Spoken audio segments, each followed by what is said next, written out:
Hey guys, welcome back to High Flyer. আমি শ্যাম। কেমন আছো তোমরা সবাই? আশা করি সবাই ভালো আছো। আর আজকে আমরা শূন্য থেকে, শূন্য ব্যান্ডের কথা বলছি, শূন্য থেকে স্মৃতির ছেঁড়া পাতা এই গানটা শুনবো। এবং শূন্য আমার ভীষণ ফেভারিট হয়ে গেছে। পরপর কয়েকটা গান শুনলাম এবং বেহুলা থেকে শুরু করেছিলাম।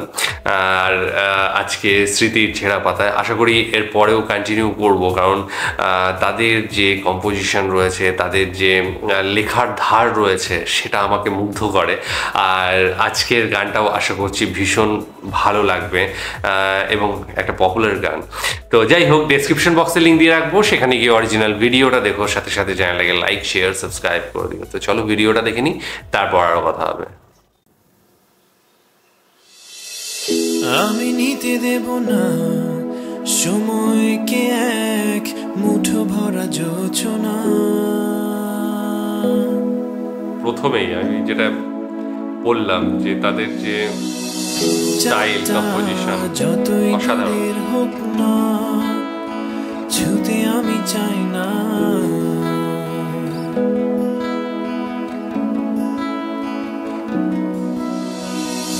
পৃথিবীর সব অপার বিস্ময়ে থাক আমার অলেখা, শূন্য খাতার প্রতিটি পাতায় সময় কাব্য অলেখা।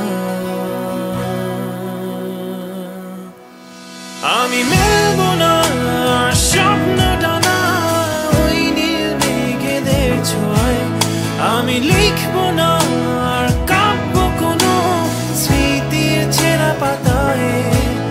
আমি মেলব না স্বপ্ন ডানা ওই নীল মেঘেদের ছোঁয়ায়, আমি লিখব না আর কাব্য কোনো স্মৃতির ছেঁড়া পাতায়।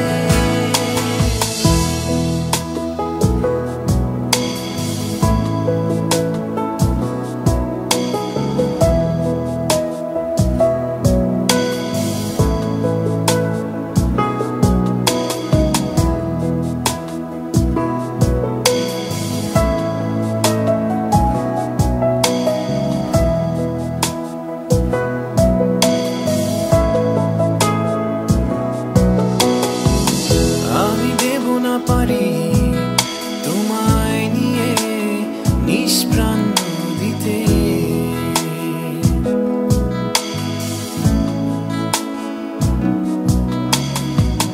যে পথ ভুলে পৌঁছে গেছে শূন্য মরুর বুকে।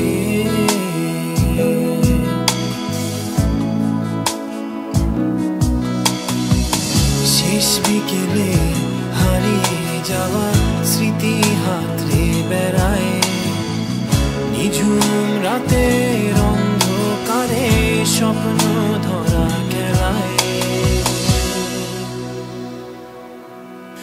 আমি মেলব না স্বপ্ন ডানা ওই নীল মেঘেদের ছোঁয়ায়, আমি লিখব না আর কাব্য কোনো স্মৃতির ছেঁড়া পাতায়। আমি মেলব না স্বপ্ন ডানা ওই নীল মেঘেদের ছোঁয়ায়, আমি লিখব না আর কাব্য কোনো স্মৃতির ছেঁড়া পাতায়।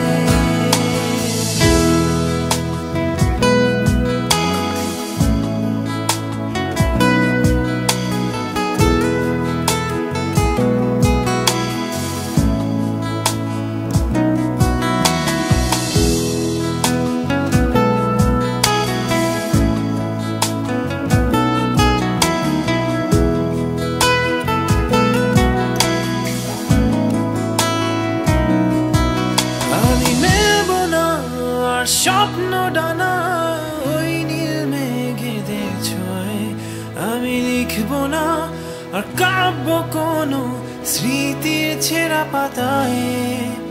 আমি মেলব না আর স্বপ্ন ডানা ওই নীল মেঘেদের ছোঁয়ায়, আমি লিখব না আর কাব্য কোনো স্মৃতির ছেঁড়া পাতায়। কি যেন একটা মুগ্ধতা রয়েছে, মোহ রয়েছে এই গানটায়। আমি যখন শুনছিলাম, জানি না তোমাদের ওই ফিলিংসটা হয়েছে কিনা, কারণ আমি হেডফোনটা কানে দিয়ে চেপে ধরে শুনছিলাম এবং ওইখানে কিন্তু আমার মাঝে মধ্যে গায়ে কাটা দিচ্ছিল, কেন জানি না। যদিও আমার মনে হয় না যে সেই ফিলটা গায়ে কাটা দেওয়ার মতো কিনা আমি জানি না, তবে একটা অন্যরকম অনুভূতি হচ্ছিল গানটা শুনে। আর প্রায় 12 বছর আগের গান, সাথে সাথে ওই সময়ে যে ঠেকবাজি আমাদের এখানে হয়, মানে ঠেকবাজি বলতে বন্ধুদের একটা গ্রুপ একসাথে থেকে সেখানে আড্ডা দেওয়া, ঠিক আছে, প্রথম প্রথম মানে যৌবনে পা দেওয়া, সেই ব্যাপারটা এই গানগুলোর মধ্যে কিন্তু বারবার ফিরে আসে আর সেই জিনিসগুলো মনে করিয়ে দেয়। সাথে সাথে আরও বেশ কিছু জিনিস আমার শূন্য ব্যান্ডের জন্য একটা আলাদা রকম ক্রাশ তৈরি হয়েছে, যেটা এখন থেকে থাকতে শুরু করবে আমার মনে হয়। তো তোমাদের যদি জানা শূন্য বাদেও এই ধরনের গান রয়েছে এমন কোনো ব্যান্ড থেকে থাকে এবং সেই পার্টিকুলার গানটা যদি শুনতে চাও, প্লিজ আমাকে সাজেস্ট করো, কারণ বাংলাদেশের ব্যান্ড নিয়ে এর আগেও ভিডিও করেছি, তবে যেগুলো করেছি আমাদের খুব প্রচলিত, মানে জেমস স্যারে, আয়ুব বাচ্চু স্যারে, ওগুলো আমরা বরাবর শুনেছি, কিন্তু যেগুলো শুনিনি, যেগুলো তবুও পপুলার, যেগুলো, এই গানটা যেমন আমি কিন্তু কোনোদিন শুনিনি, কিন্তু আমার খুব ভালো লেগেছে। তো সেই ধরনের যদি গান থেকে থাকে যেগুলো দুই বাংলায় হয়তো আসেনি কিন্তু ভীষণ পপুলার গান, অন্তত বাংলাদেশে ভীষণভাবে পপুলার হয়েছে, যেগুলো সেই সময়ে মানুষ শুনেছে, শুনে সেটা উপভোগ করেছে, তো সেই ধরনের গান তোমরা প্লিজ সাজেস্ট করো। শুধু শূন্য বলছি না, অন্যান্য কোনো ওয়ারফেজের গান বলছি, আরও অন্য ব্যান্ড রয়েছে যাদের, সেগুলো বলছি, কারণ ভীষণ ভালো লাগছে। আর এই যে মুগ্ধ করা ব্যাপারটা, স্টাইল শূন্যর যে স্টাইলটা রয়েছে গানের মধ্যে, কিছু কিছু জায়গায় ওই যে একটা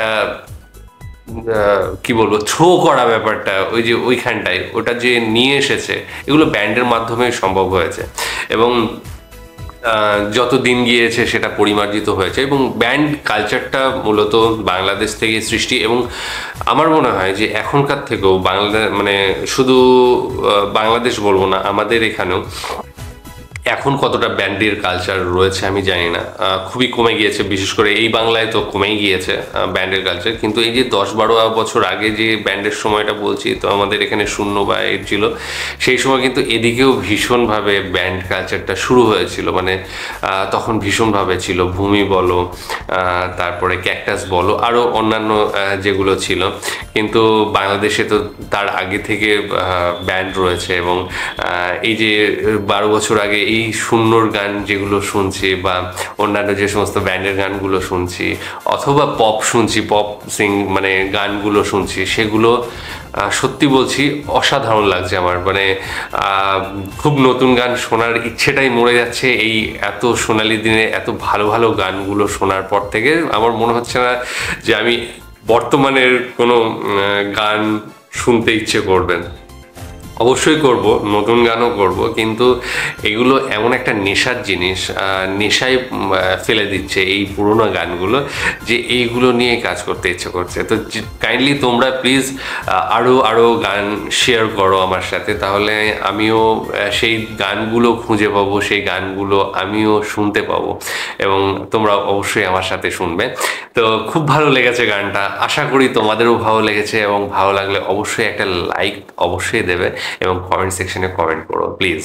তো আজকের মতো এখানে শেষ করছি, আগামী দিন আবার আসবো অন্য কোনো ভিডিও নিয়ে, ততক্ষণের জন্য স্টে টিউনড।